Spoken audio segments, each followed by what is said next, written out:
Good morning. Happy Friday. Welcome to the Pitch Rock Chronicles. I'm Uncle Tats. I'm here with Donald. We apologize for the lateness. We just got caught up in a conversation, then looked at the clock and went, oh, shit. But nevertheless, here we are. We thank everybody for the short wait.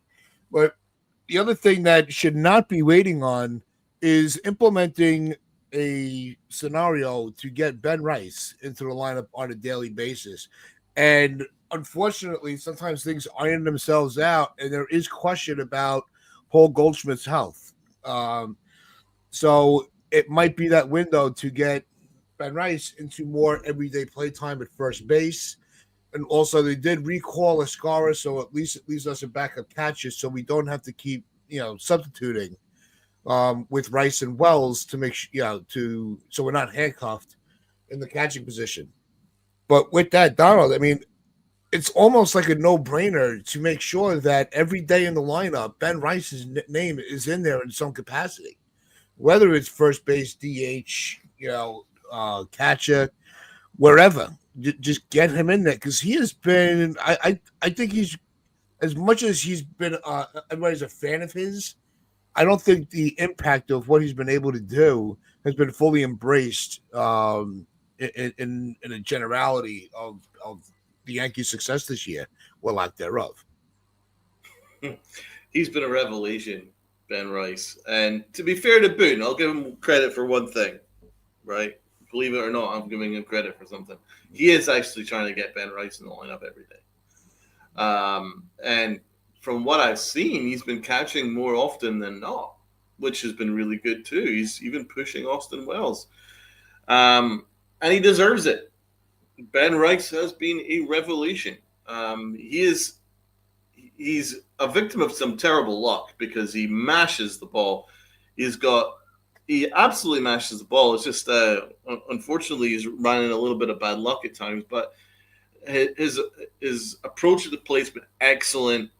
His swing is excellent, and he's putting up some good numbers offensively. He's a completely different offensive player than he was last year. The work that he's done with the hitting coach, Aaron Judge's hitting coach, has really paid dividends for him. And I love his approach at the plate. It's like you have to have him in the lineup every day. He is a guy who you need to have in there. And then from the defensive side, I like him better at catcher than I do at first base, and that's obviously because he's a natural catcher. But I think he's been catching the ball as well, if not better, than Austin Wells. And just from, in terms of calling a game, he's called a bunch of games where, he's been required to have a good defensive game, call a sound game, and he's been doing both of that. So I like him at catcher. Not a big fan of him at first base. He doesn't scoop the ball like Goldschmidt, that's for sure. But I like him. I like him at catcher, and I think that's where he needs to be. So, if there's one thing that we can take from this year, even if things go as I predict they're going to go, we've at least established that we do have ourselves a very, very good catcher here in Ben Rice. Work with that, and then you got Austin Wells that can spell him, and they can do a thing where, Ben Rice can play 3 times a week at catcher, Austin Wells twice a week or something like that. Make it work. But I would like to give the majority of the time for Rice at catcher. Not necessarily first, however, but I'm like him at catcher. We got Regil the Great. We got a super chat. Oh, Regil is the greatest. You should change your tag to Regil the Greatest. Who takes over for Goldie at first? Rice natural position at catcher. Why is Trash Can playing games? Salute and thank you so much for the super chat. Yep. Let's answer that question though, Uncle Tats. No, I think what it is you still. I don't think Wells is done as being a catcher. I think he's just maybe just having a bad year. So you don't want to completely give up on Wells yet. Yeah. But you also need to implement, Rice's bat. And with Goldie being, the veteran, they want to get more off days for Goldschmidt than Wells. And that's where Rice fits in, being able to play first, like you said, and I think you're right. Is he, a gold glove first baseman? No, not in the least. But it's still a way to get his bat in the lineup. And that's really what it is. Offensively, Rice is the guy that you need over Wells. Goldschmidt, I don't want to really get on because he was a key part in the beginning of the year because it was him and Judge. They were tearing it up. Bellinger. It was a three-headed monster. You couldn't. It was nobody could solve that puzzle on how to get all three of them out. So I wanted restrained from really getting on Goldie for his second half struggles to this point, and it also could be just a little irritation from an injury that was still unsure about what that is. Yeah, kind of circulation in his hand, I believe. Yeah. So I think what it's going to be, and he's got a follow up on this. Thanks again, Raziel. So then, how much should they? I'm assuming how much time should they give Wells? I think what you do is you shift Wells as the backup catcher. Yep. Right. We all kept saying everybody. A couple of people were scratching their heads. I was at some point of why are you carrying three catchers? That it's a lopsided dugout. But in reality, you have three catches, but you also have a backup first baseman in that. They've used Escara, in the infield, which I don't agree with. I think there was 2 games they had him playing third base after he subbed in. So it was really confusing with Escara. Like, just leave him as your backup. Let Rice be your emergency catcher. Try using him primarily at first base at this point, because you still want to get Wells going. Wells can still give you a good game behind the plate working with the pitches. Wells' problem this year is his bat. His bat has not been what we needed it to be, or on my account, what I expected it to be. Everybody thought very highly on Wells coming into this season.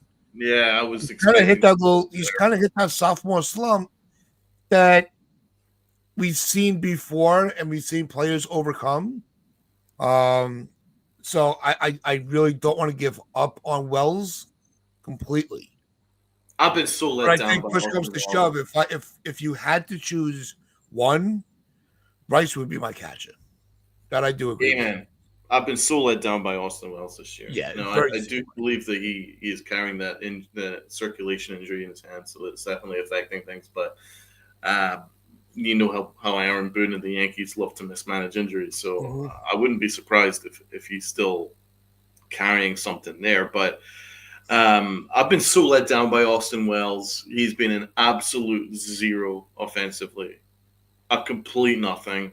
And defensively, he's been okay.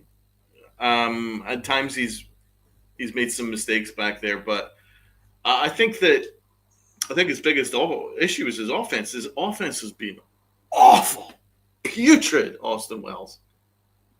And he's kind of been riding he's been getting a free pass because a lot of the fans have been targeting Anthony Volpe, and rightfully so. Yep. They've not really been paying attention to somebody who's actually playing much worse than Anthony Volpe. And it's Austin Wells. He's playing much worse than Anthony Volpe. And I'm the king hater of Anthony Volpe, but Austin Wells has been so much worse than him. He's been giving you nothing. Not just that's not even hyperbole. Literally nothing. He's absolutely nothing. It's absolutely absurd. He is giving you nothing. I have never seen this level of slump. You could even make the argument he's been slumping since last August. That's how bad he's been. Yeah, it's really something. He's just done nothing, and he's a big reason why this Yankee team has been nowhere this year. So he's got to cop it. And I know he's a fun guy, and Yankee fans have maybe taken to him, but he's got a negative WAR this year, all round as a player, and it's not a surprise. Only got a 206 batting average, a 264 on base percentage. That's nothing. It's nowhere near acceptable. And his OPS is down to 670, so it's about 30, 40 points below average, something like that. So he's just been a big nothing. And then let's not even talk about the postseason where he's got a 460 OPS. He has 22 strikeouts in 14 games and a 120 batting average. So he's nothing in the postseason. He's turning out to be a huge disappointment. And I've been such a big fan of his, man. Like this year, I was predicting one of the few positive predictions I had was that Austin Wells was going to have a big year. Boy, was I wrong. I had him as an all-star. Yes, I thought that you talk about completely missing the mark. I mean, the rest of my predictions are pretty much on, but I was so off. And that's why I'm so pissed at him. He's really let me down. Stevie B, I think Wells is hurt and keeps playing on it. Well, as I say, I'm not surprised because we know how the Yankees handle injuries. But if you're healthy enough to be on the field, then you have to be held to the same standards as everybody else. And his standards have been way off. I mean, let's be honest here. Big G is 2 hurt elbows, 2 tennis elbows in both arms, and he's still tearing it up. Yeah. He's on the best streak I've ever seen. And from Big G in this past month, he's just been incredible. So Big G's been approaching his at bats like it's the postseason already. Absolutely, yeah, it's a great point. So no, I did see it, Rosie. I'm going to get to it in a second. I have to hold Wells fully accountable here. Yeah. And I'll get the rest of his numbers up very soon. But Jesus, such a letdown. Yep. All right, let's get to this next super chat from Raziel here. He wants to know, when do they call up Spencer Jones? I think they're going to wait until September. From what I saw, you're all good, Raziel. I don't know about professionals, but we are, I would say, passionate fans, honest fans. I think September would be when they call him up. But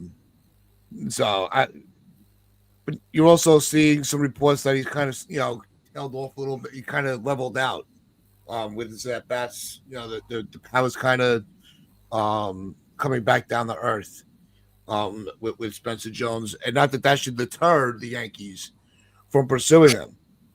But this is also we probably could have seen him already. But remember what Cashman said in his interview after the trade deadline, that Spencer Jones wasn't even on his radar.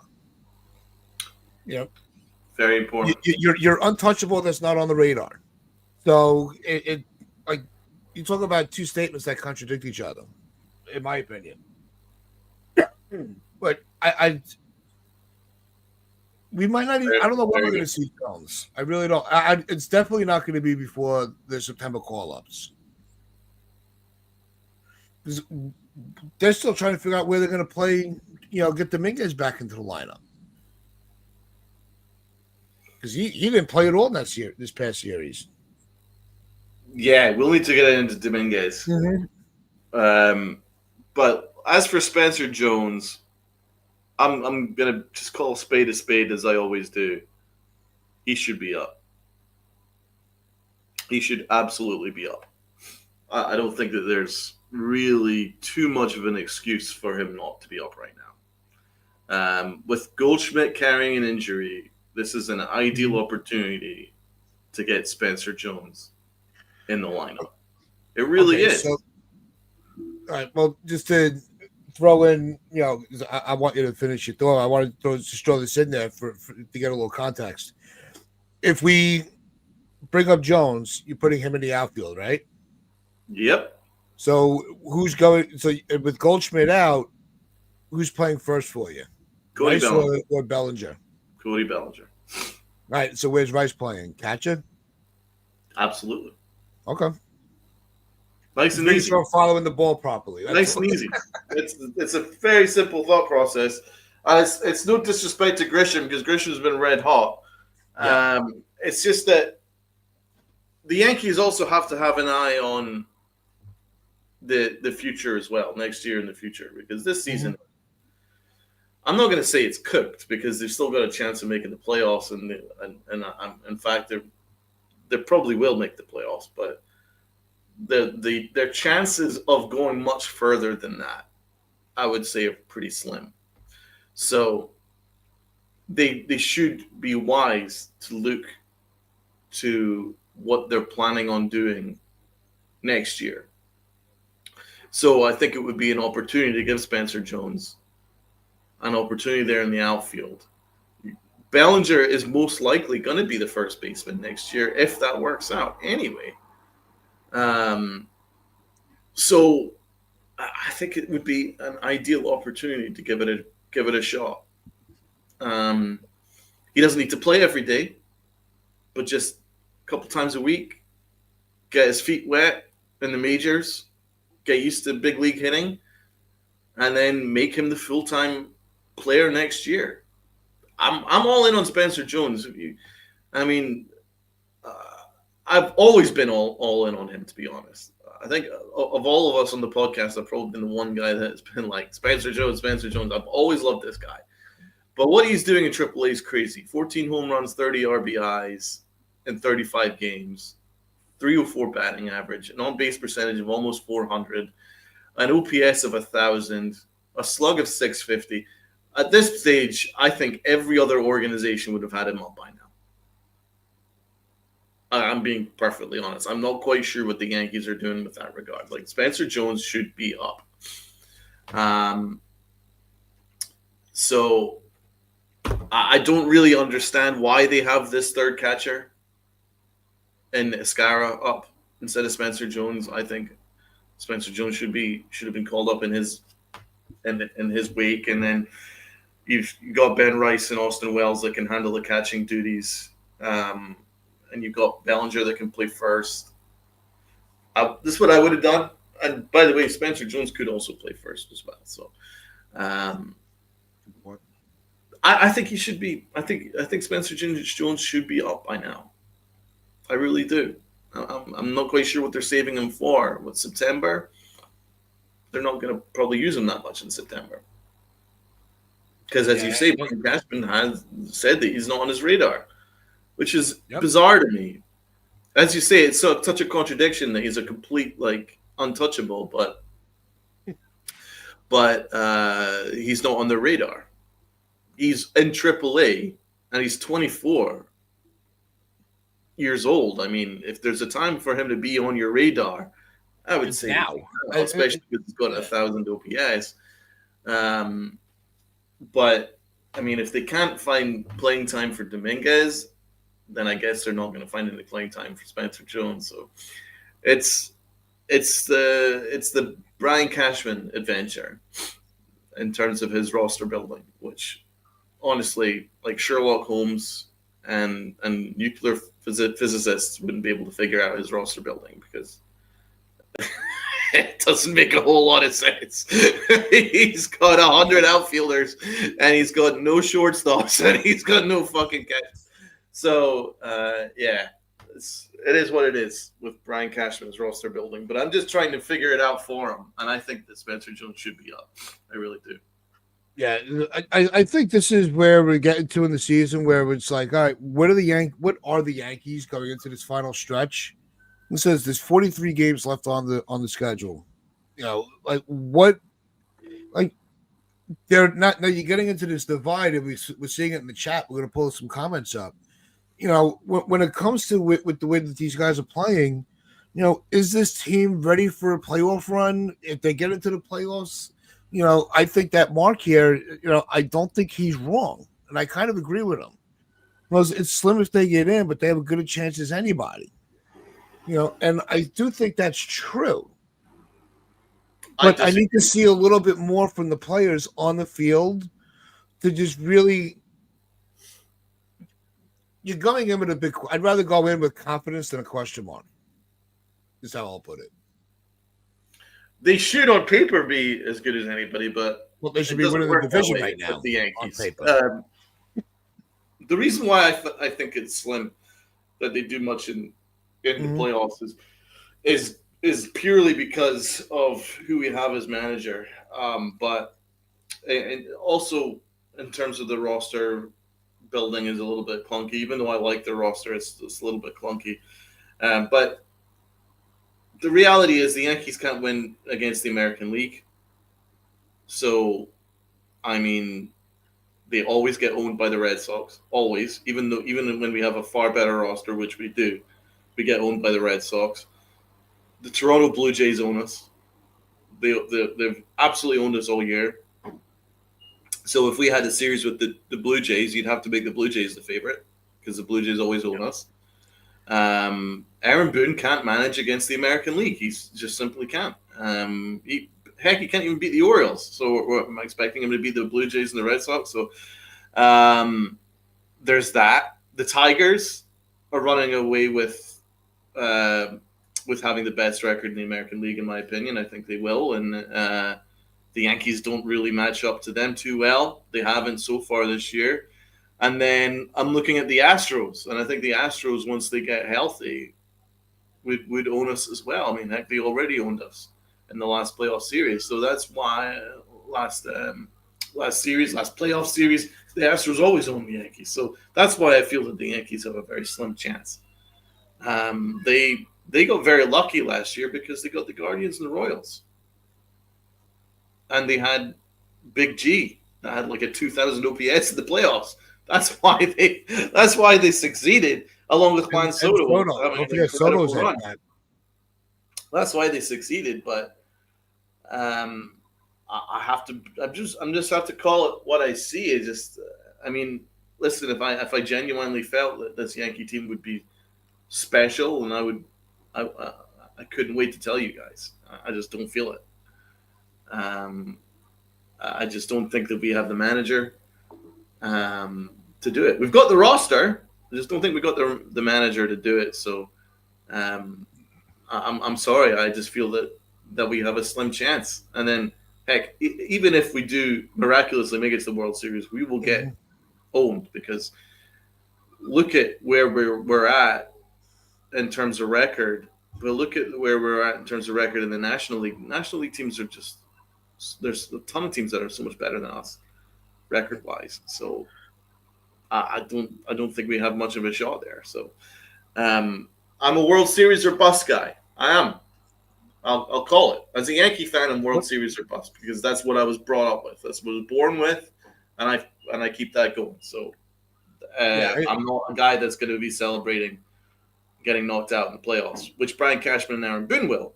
But I'm not that guy. I'm a guy that, like, if we don't make the World Series and don't win the World Series, then it's a disappointing year as a Yankee fan. So at the moment, I just don't see it on the cards. Yeah, I want to bring up this comment from not Alex. And, we can't even beat our own division. How are we going to do anything in October? And I think that's the point that Donald's saying. And you're in agreement with him. Exactly. And I am too, we can't beat the teams we're supposed to be beating. We should have swept the Twins. Now, credit to Joe Ryan. He's a stud. Joe Ryan is a great pitcher. We talked about him briefly before the trade deadline as somebody to look at. That really wasn't being wasn't the baseball focal point. Where Joe Ryan probably could have been somebody that we had acquired. But I don't think Schlittler had that bad of a game. It was just our offense once again. We won the first two games and then we went quiet. So to bring it back to to the now, let's get into this conversation with Dominguez, and not playing him at all during the Twin series. Like that is to me completely unacceptable. I don't care who you're trying to get into the lineup. Not having him, I thought was just an insult. What do you think, Donald? I disagree. Actually, I have to give Aaron Boone some credit. He actually did try to have a consistent lineup. I'm asking for a consistent lineup, and the thing is, Dominguez has just not been that good lately.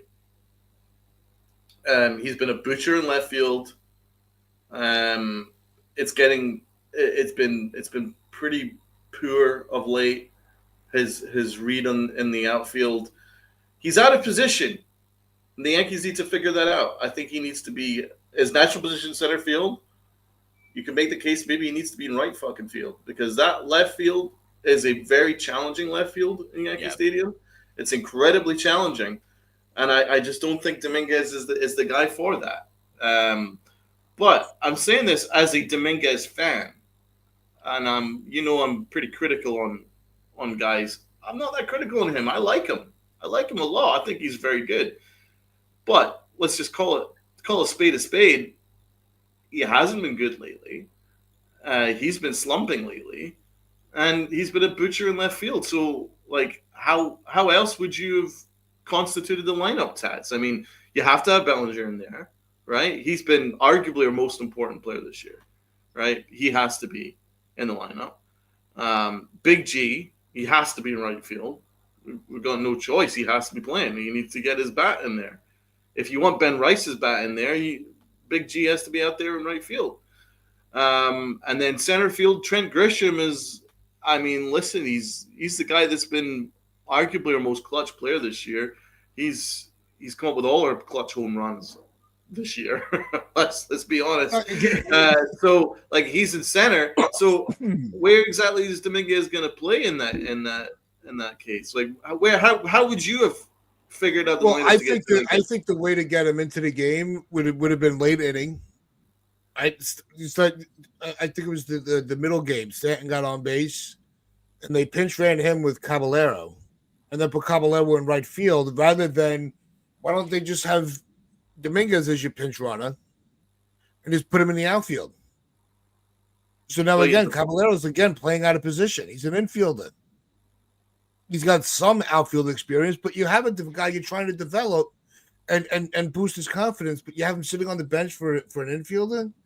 Like to me, I get it. That's where that was that moment where that. I'm talking about the starting lineup. I'm not talking about like pinch hitting. I'm talking about like starting lineup. No. The starting lineup. How you develop them. How would you have started him? I'd keep him in left field. I had said that. I said, look, the defense is. If you don't practice, if you don't experience, sometimes brings is when it brings comfort. So the more time he's playing out there, just let him ride the season. Let's see what we I've said this in the beginning of the year when there really was minimal concern. I'm like, look, it might be a tough road for him this year, but if you want him in left field to keep center field open for Jones, then you got to live and die with your decision. And now it seems like they're starting to question themselves.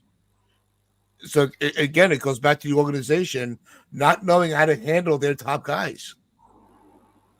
I will give you his last 7 games.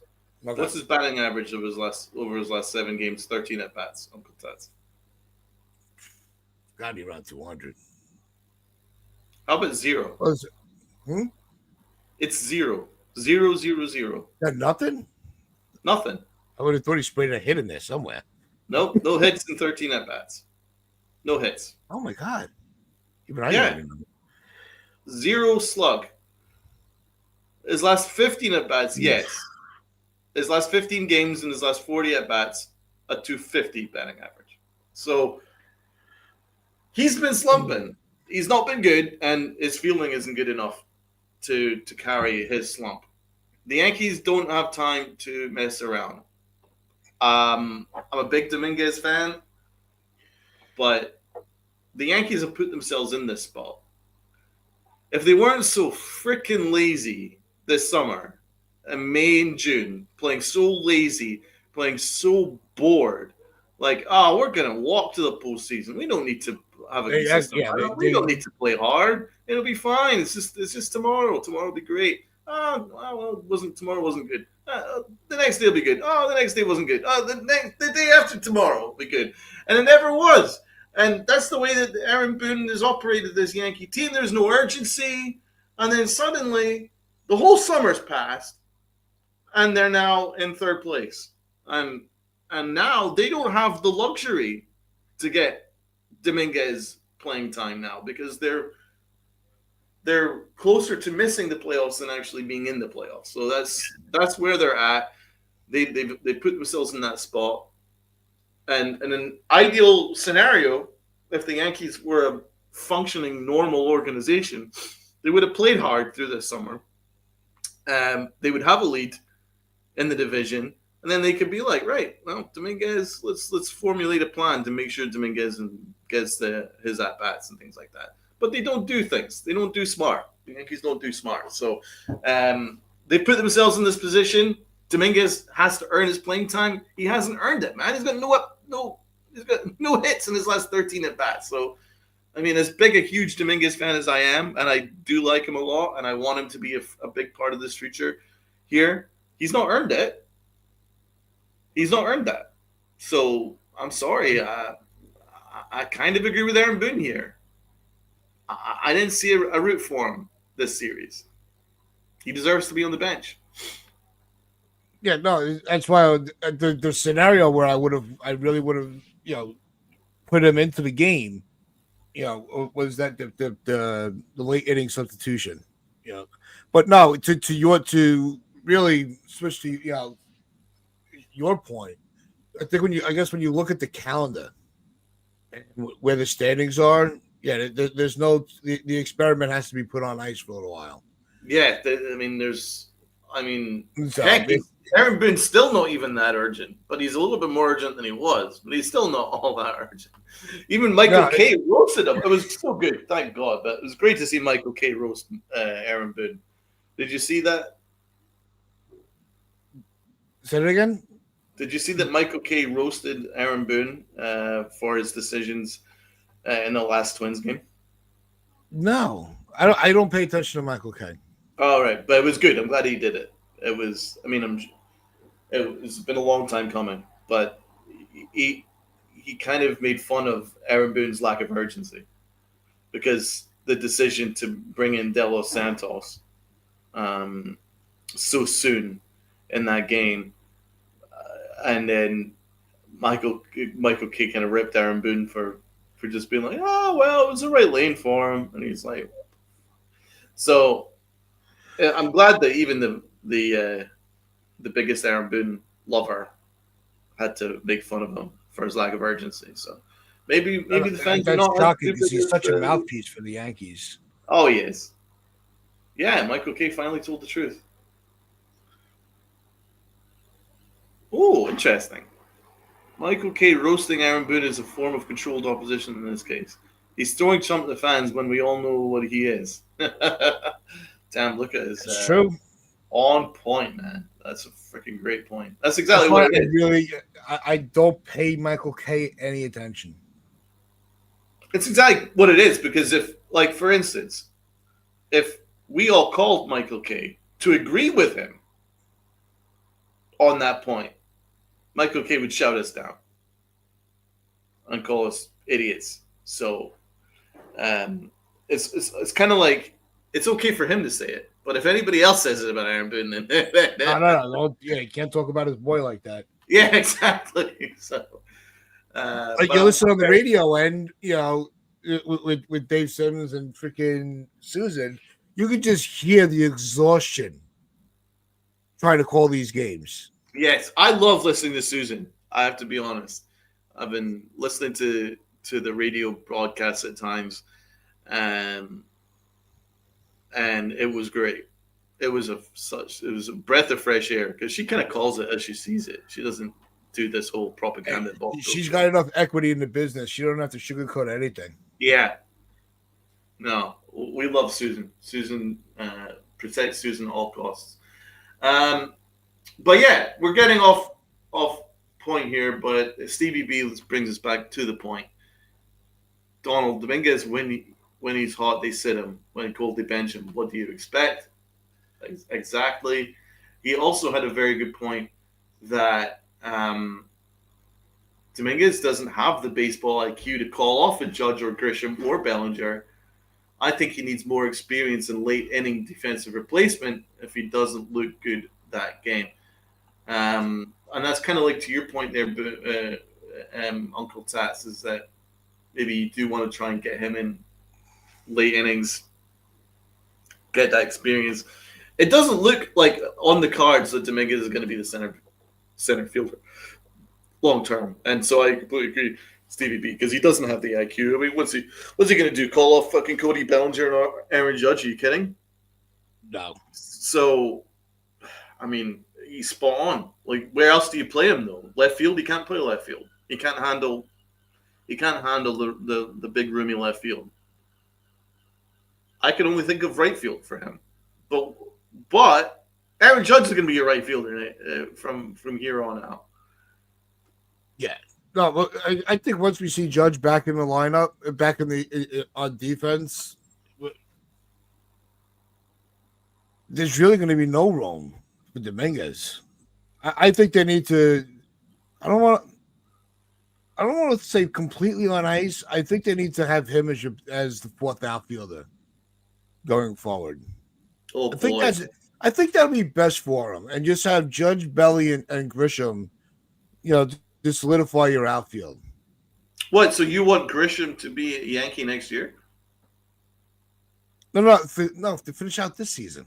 Oh, for this season. Okay. I'm saying for this season, I think it's best for Dominguez to maybe get a break and say, look, it's not working this season. Rather than completely destroying everything you've worked for and everything we've invested, let's just we're gonna have you're gonna be the fourth outfielder. We'll get you in the game as whenever however we can. But we really want you to focus on your defensive skills because I think that's affecting his bat because his power numbers have been terrible. Yeah, I just read them out. Yeah, and that's why I think everything's affecting the other, and you're going to destroy. That's why I don't totally understand why Spencer Jones is being ignored because his numbers are fucking tremendous. Well, that's this is not a meritocracy. I mean, that's where the Yankees are such a contradiction because in some instances it is meritocracy. Like for instance, a catcher.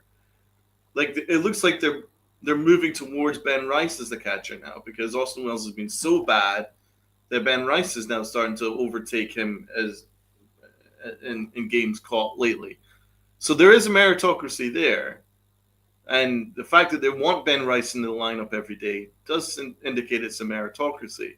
Trent Grisham holding off their favorite prospect, Dominguez, says to me that, yeah, there is an element of a meritocracy there. But then you also have to look at what Volpe was so bad until the All-Star, basically the entire first half of this year. Anthony Volpe was completely unplayable. But there's no meritocracy there because he played every day. So they kind of pick and choose who they want to have a meritocracy with. TC Steele's got an interesting point. Nathaniel Lowe was DFA'd. Yankees need to be on that. I mean, I really like Nathaniel Lowe. I think he's a very good player, and I know that Rob really wanted him in the offseason. Maybe it would make sense. It would certainly make sense, especially if this Goldschmidt injury is worse than people say it is, because God knows what the Yankees. They say a minor injury is. They say every massive injury is a minor injury.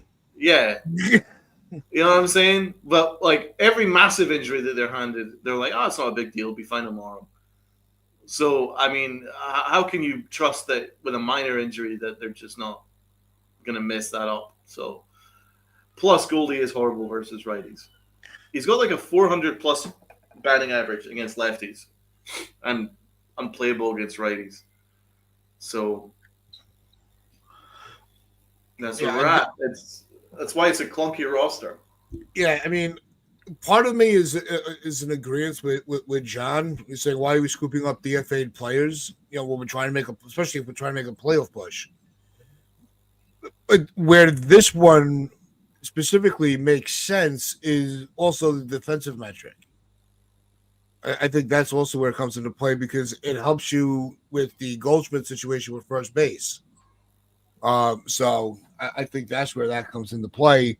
You put Rice behind the plate. Wells is your backup, and you send the Scarter back down. Sorry, I like the kid, I like the story, but you have no spot. No, I agree.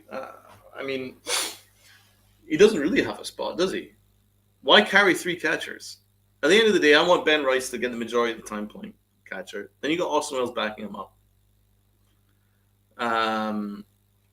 So where's this guy going to fit? It just didn't really make a whole lot of sense. Donald,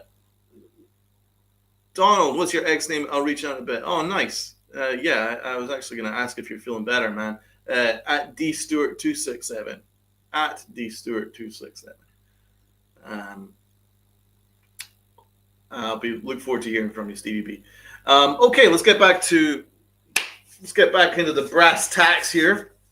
Let's get back to the Ben Rice conversation because it all circles back to him at this point.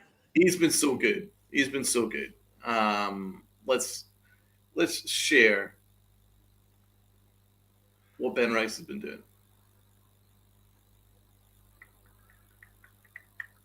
Look at that.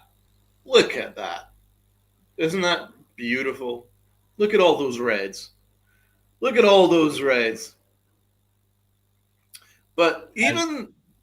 also look at the fielding run value. Now, obviously, he needs to play more in order to get a proper color there, but it's actually above average. He's +2 in fielding run value, so he's been fine on the field. Batting run value +11. That's fantastic. But look at this. 97th percentile, 97th, 96th, 96th, 97. Look at all those. He's basically really good at everything offensively.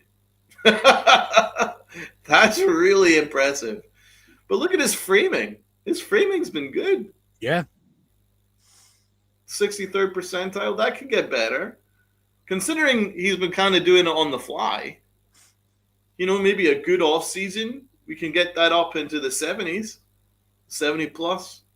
Oh, a full off season coming, as catcher coming in as next year. It's going to be a lot more red than it already. I agree for his defense. He's got the discipline for it, also. Exactly. He's a hard-working dude. Now, the pop time isn't there, so he's not going to be a threat throwing out base runners. But if he does his job and continues to block well, and it looks like he's blocking above average, and his framing is above average, that's all we need. I want that bat in there. And he's been so good. So I've been so impressed with him. It's a dramatic improvement. Yeah. From last year. So look at this is 2025. Look at 2024. Look at the difference. Look at that. Look at the almost just -4 batting run value. Now it's +11. Well, it's also consistent play. Also, Yeah, but he's undoubtedly improved. Like he's improved across the board. A lot of it is because he changed batting coaches, and he's got Aaron Judge's batting coach, and that should be the batting coach for the organization. Because look at that dramatic turnaround from Big Ben Rice. So, you know what? I rip the Yankees for a lot of things, but they've done a good job with Ben Rice this year. Yep. So I call it as I see it, and they deserve credit for the Ben Rice stuff. So that's the situation with him. But the only way we can compare him is with his catching buddy, Austin Wells. Let's see where Austin Wells is at. This should be fun. Oh, yeah. Holy. Ouch. Holy mackerel. Oof. That's ugly, man. Ugh. But he's still considered a great fielder. But look at this. You can't work with that. Expected batting average in the second percentile. He doesn't hit a sweet spot anywhere. His only value is defense. Literally. And even that's not great. Well, this is good. Like 94th, 90th percent, that's really good. Pop time isn't there, but that's what I was looking at, the pop time. Yeah, but yeah, I mean, his defense is considered spectacular, but his offense is just completely awful. I mean, that's completely unacceptable for a starting catcher. That's so bad. And it really paints the picture. Really paints the picture of where we're at with the catching situation. So I don't think that we can afford to carry that bat right now. See, this is why Rice has kind of been a very pleasant surprise, because he kind of developed under everybody's radar and did it at his own pace, and did everything the right way. So there was no chance for the Yankees to ruin him. You know what I mean? Because you're seeing, and I know TC put it out, and I want to push back a little bit when he said we got rid of all the wrong catchers. Well, what proof do you have that the Yankees would have properly developed these guys anyway? They thrived once they left the Yankee organization, not because of it, not because of the Yankee organization. Because we're seeing it with Wells. He went through all the Yankee programs. Look where he is. Rice kind of wasn't being thought of as an everyday guy. So I know, and able to kind of go his own way. Yes, he forced his way through. Yeah. Same thing with Our chat is asking us to show the analytics for Dominguez. So let's do that. Let's have a look at Dominguez's visuals.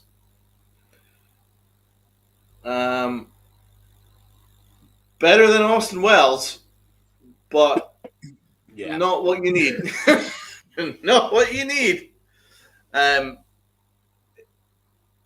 Arm strength is there. Sprint speed's beautiful. Base running is great. His fielding run value is in the third percentile. Yeah, so he's one of the worst fielders in all of baseball. Yeah. -9. That's not going to work. Expected batting average, not there. Expected slug, not there. But he does hit the ball hard when he does square up. He doesn't barrel up or get it on the sweet spot often or square it up often. But when he does, woo, he roasts it.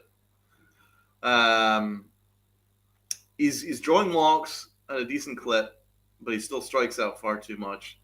We have to bear in mind he's a rookie. And these things can happen with him. But I think he's been a disappointment. Well, this is what he was 2024. It's not really changed all that much. He's not really taken a huge jump. And you could actually argue 2023, when he first got called up, he was so much better.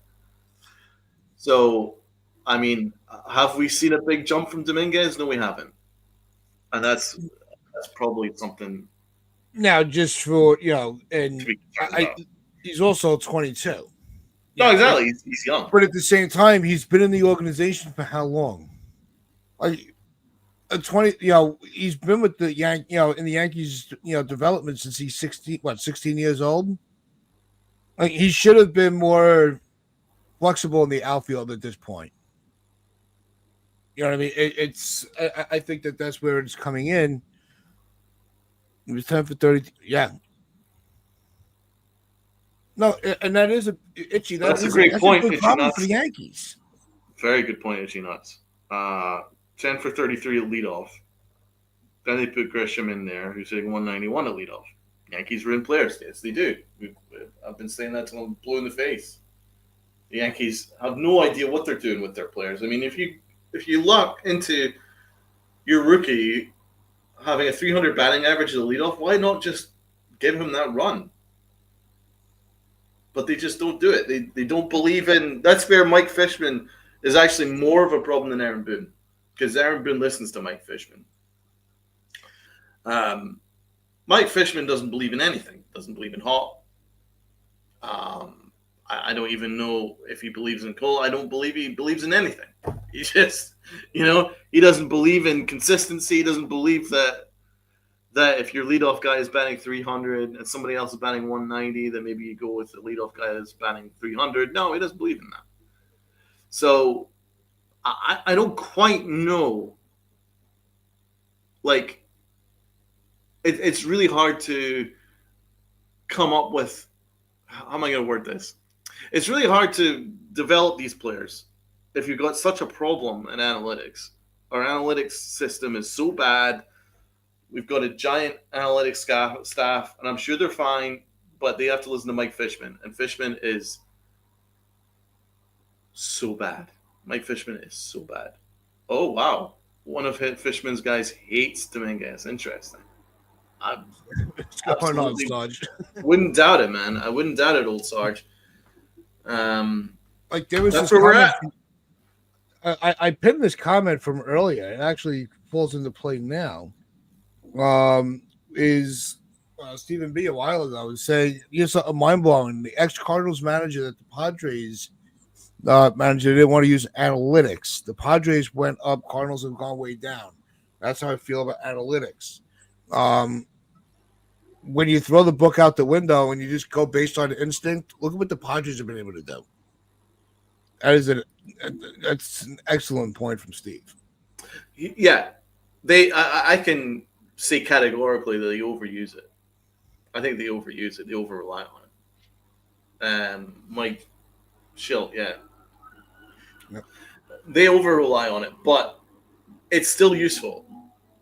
It's still very useful. I mean, listen, I just spent the last 10 minutes going through the analytics. So I believe in the analytics, but I don't believe that it should interfere with how you manage a game. It shouldn't be your primary metric. It shouldn't. What it should be is used as a tool to help you find players under the radar and put them in their best positions. If it's quite clear that they're better in a certain spot, then put them in that spot. That's what it should be there for. It's a tool to help you. You have to use it. It would be crazy not to. But what the Yankees do is that I think that they've completely gotten rid of the gut element. I mean, an old-timers day was very interesting because a bunch of the old-timers don't like the way that games played anymore. They really don't. And Joe Torre even said that he's not wild about the fact that they've taken away the heartbeat of the game. And there is a heartbeat. And then the things that's not supposed to happen happens all the time. That's what makes baseball great. That's what makes sports great. Do you know what I'm saying? Oh, absolutely. I mean, that's what makes sports so fantastic. I mean, you could have every AI agent, every AI search engine, every fucking metric in the world, and the Giants in 2007 against the unbeaten Patriots would be given a 0% chance. They had no shot against that juggernaut. No. But that's what's great about sports. That's what's great about the miraculous wins, because you've got a great coach in Coughlin, and you got a fucking you can't find a metric for clutch, and that's what Eli Manning is, and then you win a fucking Super Bowl. So there is no metric for clutch. There is no metric for heart. There is no metric for I'm a fucking really good coach and I've got a fucking I can figure something out here against this juggernaut. There is no analytic for that. So until that they have an analytic for all those things in baseball, then I'm sorry. They need to take a step back, and then they need to allow an older head to be involved in baseball. But they've pushed all the older heads out. they've pushed out all the scouts that have really good eyes. They pushed them all out. They pushed out the old school managers. There's still a couple that are holding firm, but by and large, they've been pushed out of the game, and it's to the game's detriment, man. Because a game isn't made on the spreadsheet. It just isn't. There's heart involved. I mean, would anyone have predicted Scott Brocious to be one of the greatest postseason third basemen in Yankee modern history? Absolutely not. But he was, and there's no metric for that. You know what I'm saying? It's like there's no metric for heart, and that Yankee dynasty had heart. They refused to lose. They refused to lose. Jorge Posada, Derek Jeter refused to lose. They refused it. No way am I losing. And there's no metric for that. No metric for that heart to be sitting there in the top dugout going, I'm never going to fucking accept loss. That's never going to happen. And until you find a metric for that, then I'm sorry, analytics has its place, but it shouldn't be the be-all, end-all. No, it's not. There's got to be like the pulse of the game is exactly what's been missing. We've been saying this forever. You know, I'm not going to repeat in my own way and go over what you already said because you already drove that home. But you know, that's also why what I will say is why I'm not really ready to just say, you know, I don't want them in the postseason because we've seen teams who we're like, how the hell they get in? And then they make a run. So it is, you know, when you get in there, yes, can be categorized as a crapshoot? Absolutely. But you also have to, you know, take a bigger look at the team that's getting in to see if they even have the tools to be the surprise team. And I don't think with Boone at the helm, the Yankees have the tool to actually be a surprise postseason team. Amen. The current Yankees wear the pinstripes in name only. They don't really truly represent the pinstripes. They don't represent what it means. They don't represent. They don't wear their pinstripes to pride and play hard. No, they don't. They treat it like it's just any other uniform, and they'll go and get them again tomorrow. And it's exhausting, and that's why they've lost a lot of the old school like fans. I mean, they fill out the stadium every day because because they just fire out all these bobbleheads, and then. But I mean, at the end of the day, a lot of the old school fans feel similar to us. It's just like they don't really wear their pinstripes with that much pride because they just keep going. Oh well, got him tomorrow, be fine. Oh, we got a lane for De Los Santos. He'll be fine. You know what I'm saying? It's a so fucking arrogant and ignorant, and it's very hard to support the direction that they're going. I'll always root for them because I mean, born and bred New York, so god damn it, I'm gonna love my Yankees to the end of time. But I'll be honest, like it's a hard organization to get behind right now because they're very arrogant and they think that they're still the Yankees of old, but they're not. They don't carry themselves like that. No, they don't prepare like that. They don't have that winning mentality like that. They don't have the heart like that. They don't even play to win. You know, they don't even like practice fundamentals. They don't even like practice where they should be throwing, which base they should be covering. Now they don't do all that stuff. They're like, oh, we're the Yankees. We'll be fine. We'll get them tomorrow. It's very frustrating. Well, what's not much? Let's before we sign off. Let's have a quick because we never really mentioned the game, the third game. Let's briefly talk about that. Did you think that Aaron Boone mismanaged that game, or he was his back up? You could point into every game. We can win 14-0, and you can still point out something stupid that Boone did. But you want to we've used this term a lot today. You want to call a spade a spade. Yeah. You know, Boone will find a way to shift gears and make a mistake. It doesn't matter. No, I think that I want to see, and I'm with Stephen B on it. I would like to see Schlittler just get a little more rope at the end and see what we have. I want to see I more from agree. him because I think I, Schlittler's going to be. I think if you're able to get him and Heel on like a really good, foundation to pitch, I think they could be a 1-2 in a along with Cole and Freed next year, and you have those two. Holy cow! That is going to be a dangerous rotation. Dude, I'm excited for next year. That rotation next year is going to be insane. We got Garrett Cole, we got Luis Heel, got Max Fried, got Carlos Rodon, and how about Cam Schlittler, who throws harder than anybody else? Like, he throws 99 miles an hour like it's nothing.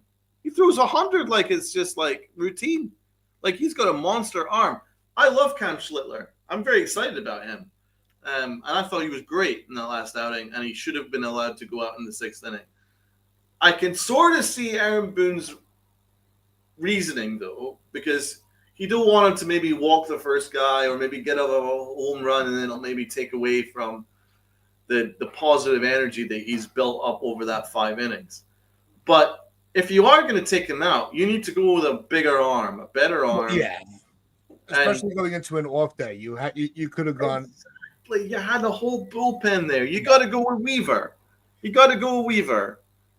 And then Weaver or Williams, give one of those guys, an inning or a couple of batters. Maybe give them. You don't want to put them in a. Well, maybe not Williams. Maybe not Williams. I want to see if Weaver can get himself right. I mean, I didn't like him taking out Cam Schlittler, but I could also kind of see that if you're wanting to develop a guy, maybe it's good that he walks out feeling pretty good after 5 innings of just dominating. So, but if it's a double. Brian Cashman's given Aaron Boone this enormous bullpen, star-studded bullpen, and Aaron Boone's mismanaging it. And right from the get-go, he's mismanaging this bullpen. And it's crazy. I like De Los Santos, but I mean, I don't think that was a lane for him right there. And that's Boone's favorite word, but that shouldn't have been his lane. They should have gone with Weaver. And then you got Duvall, and then you can figure it out from there. You could have easily gotten to a situation where they didn't need to go with De Los Santos in that spot. And I think that they made that mistake. There was another mismanaged Boone game, and the Yankees got what they deserved. They deserved to lose. Yep. No, it's all everything's self-inflicted with them. Yep. Like they really can't stay out of their own way because every time because you almost saw I really after we won the first 2 games, and I'm going, all right, Schlittler's out there. I'm like, this is gonna be great. This is the perfect opportunity for Schlittler to get maybe an extra inning against that lineup. But unfortunately, like I said earlier, he had Schlittler had to go against Joe Ryan, who is, like I said, a tremendous pitcher. I don't want. He is really good. That our bats did nothing. Once while Ryan was in the game, it was going to be tough, but we should have made up ground on their bullpen. I mean, we didn't get a chance to get into their bullpen because he dominated right through almost like 7 innings. He was that good. Yeah. So let's have a quick look ahead to the series that we got coming up. We're heading to St. Louis, baby. How you feel? Cards. Oof. I don't know. Because you don't know what Yankee team is going to show up. I mean, so I do. What I will say is I'm trying to make all. I enjoy making predictions. Like I think the Yankees will be fine. All right, I still think they can be a playoff team. I think they can be successful in the playoffs. This is a series. Just win the series. Don't get me wrong. That's all I want. They'll make the playoffs. Yeah, I don't need a complete game shutout. I don't need 5 for 5 from Judge and Stanton. Just win the freaking series. is these are games I will probably try to watch on TV because I think that ballpark is beautiful. I think Busch Stadium is a great ballpark. It's got a lot of nice amenities to it. So that's what I'm looking forward to seeing. Because that is a great ballpark. It's a great fan base too. Yes, it is. So these are two storied franchises. Yeah. So the Cards are actually a 500 ball club, 61. The Yankees are only 64 and 57, so there's not a huge difference there. It's like, guess what the pitching matchup is, man? It's Max Fried versus Sonny Gray. Oh, Gray's gonna shut us down. Sonny Gray is 11-5 with a 4.06 ERA. He has 148 strikeouts. Max Fried is 12-5 with a 2.94 ERA. 130. His ERA is over 4. Sonny Gray has got an ERA of over 4, but he is got winning. He's only giving up 2 hits tonight. Probably, absolutely. It'll be very interesting. However, the Yankees do Sonny Gray very, very well, so maybe they will have done their homework on him. Yeah, fingers crossed. And maybe get to him. But Max Fried versus Sonny Gray. Max Fried has been struggling since the All-Star break. He's got like a 6+ ERA since then. Is this the game that's going to get right, or is he carrying an injury? And are the Yankees? I was just going to ask: is he hiding something? Are the Yankees once again mismanaging another injury? So we will wait and see. But I'm excited to as you say, Tats. It's a beautiful stadium, good fan base, good organization. They're always an organization that seems to get more out of the sum of their parts, and so I'm sure it'll be a very interesting series. The Yankees never play well in the National League stadiums, so I think Itchy mentioned earlier how bad they are there. Yeah. What's your prediction, Taz? Do we take 2 out of 3, or do we lose 2 out of 3? But Fried, you want to say it's your ace is on the mound. I think we're going to win the series. Okay. I want to. My biggest takeaway from this series is really tonight with Fried. I need to see signs that our ace is back. Stevie B, man, so much appreciated. Only 14 likes. We need to get more likes for Tats, Donald, and Rob. These guys are spot on and grind for us. Really appreciate that. Thank you very much. Yeah, if you guys could do us a massive favor, like, share, subscribe, do all the good stuff.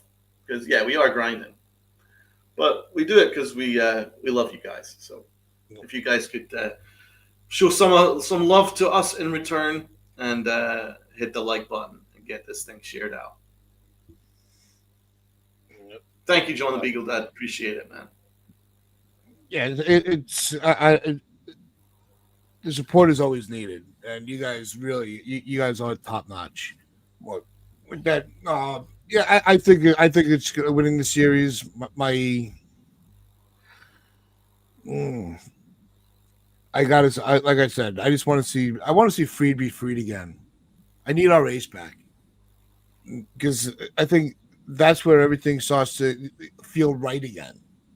If we get that, so this is going to be a key game.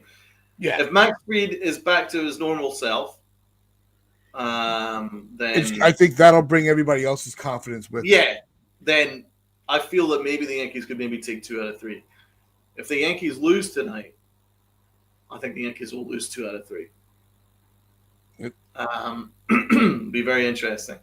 And John the Beagle Dad is a nice compliment. Donald, I love your Yankified. Yeah, the Yankified's been doing great numbers. I'm very, very happy with it. So we will keep it going. And thanks so much for your support. Yep. With that, we do hope. Let's see, I wonder if Boone implodes this weekend. I wonder if it propels Donald on a rant. Like I said, we can win 14-0, and Boone will do something to piss off Donald. Yeah, hey, if you wanna fire a Yankified, root for the Yankees to blow up this weekend. I'll do something crazy. Don't. But with that, we do hope everybody does enjoy the series and enjoys the rest of their day. Thank you, everybody, for hanging out with us. Raziel, thanks for all the super chats earlier in the show. Appreciate every single one of you that do comment. So with that, make sure you hit that like button, hit that sub button, share this out, your friends, your family. The stream is in the corner. And as I always say, wear those pinstripes of pride and play hard. Thanks, guys.